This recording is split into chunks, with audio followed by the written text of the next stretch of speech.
When did you realize you were not the favorite child? I realized it when my parents chose to save my brother's life over mine during a house fire. I was 12 and my brother Mark was 8 when our house caught fire in the middle of the night. The smoke alarm woke me up first. I could smell the smoke and see the orange glow under my bedroom door. I screamed, running into my parents' bedroom. The house is burning. Dad jumped up immediately. Where's Mark?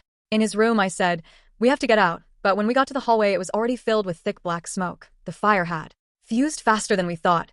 Mark's room was at the end of the hallway. Mine was right next to the stairs. We could only save one of us. Before the ceiling collapsed, Dad looked at me, then looked at Mark's door. Julie, you are smart and strong, he said. You can find another way out. Mark needs us more. They left me standing in the hallway and ran to Mark's room. I watched my parents disappear into the smoke to save my little brother, while they left me to figure out how to escape on my own at 12 in a burning house. I ran to my room and climbed out the second-story window onto the roof. I had to jump into the neighbor's yard and broke my arm in the fall, but I survived when the firefighters arrived. The fire found my parents and Mark huddled in his room. The firefighters rescued all 3 of them at the hospital.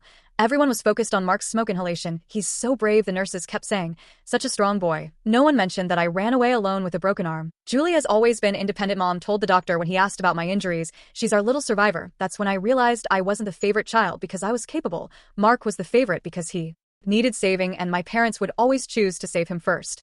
The pattern continued for years after the fire. When Mark struggled in school, they hired expensive tutors. When I struggled, they told me to fend for myself because I was smart enough. When Mark wanted to quit baseball, they let him. When I wanted to quit the piano, they said I had to stick to my guns. When Mark was arrested for shoplifting at 16, they hired a lawyer and dropped the charges. When I got a speeding ticket at 17, I had to pay the fine myself and lost my car privileges for a month. Mark makes mistakes because he is impulsive, they explained. Julie should know better. The final test came when I was 18. I had been accepted to 3 colleges, but I needed help with my tuition. We'll see what we can do, Dad said vaguely. 2 weeks later, Mark crashed his car while driving drunk. Instead of using the money for college, they used it for Mark's legal fees and to buy him a new car.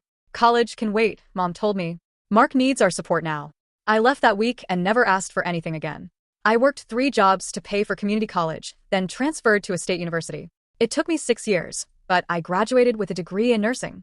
Mark dropped out of college after a semester and moved back home. Last month, Mark called me for the first time in 2 years.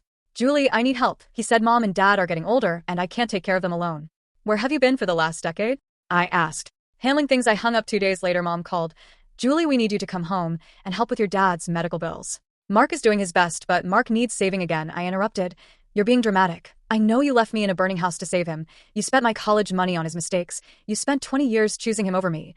There was silence on the other end. That fire was different, she said softly. Mark was younger. I hung up and blocked their numbers. Some people spend their whole lives trying to be the favorite child. I spent mine learning I never had a chance.